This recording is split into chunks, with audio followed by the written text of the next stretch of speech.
మీ Srinivas Chauhan advocate. మిత్రులారా, ఓ కేసులోని విషయం ఏంటి అంటే, ఒక తండ్రికి 3 కుమారులు. 2 కుమారులు ప్రభుత్వ ఉద్యోగం వచ్చినందుకు నగర ప్రాంతానికి వచ్చి సెటిల్ అయినాడు.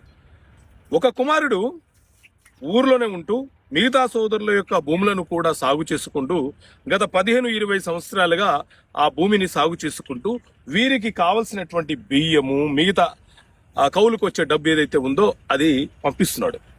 ఇప్పుడు ఆ ఊర్లో ఉంటున్నటువంటి సోదరుడు ఏమంటున్నాడంటే, సార్ మీరు అడ్వర్స్ పొజిషన్ అనే విషయం చెప్పారు కదా, ఈ అడ్వర్స్ పొజిషన్ ప్రకారంగా మా సోదరుల యొక్క భూమిని నేను గత 15 సంవత్సరాలుగా సాగు చేసుకుంటున్నాను, మరి ఆ భూముల మీద నాకు హక్కులు వస్తాయి కదా, నేను ఎందుకు హక్కుదారుని కావద్దు, నాకెందుకు పట్టా జారీ చేయడానికి అవకాశం లేదు అని అడుగుతున్నాను. సో మిత్రులారా, చట్ట ప్రకారంగా అడ్వర్స్ పొజిషన్ అంటే ఎవరైనా ఒక వ్యక్తి ఎవరి పేరు మీద పట్టాలేని భూములు ఏవైతే ఉన్నాయో, ప్రైవేటు భూములు అయితే 12 సంవత్సరాలుగా సాగు చేసుకున్న సందర్భంలోనూ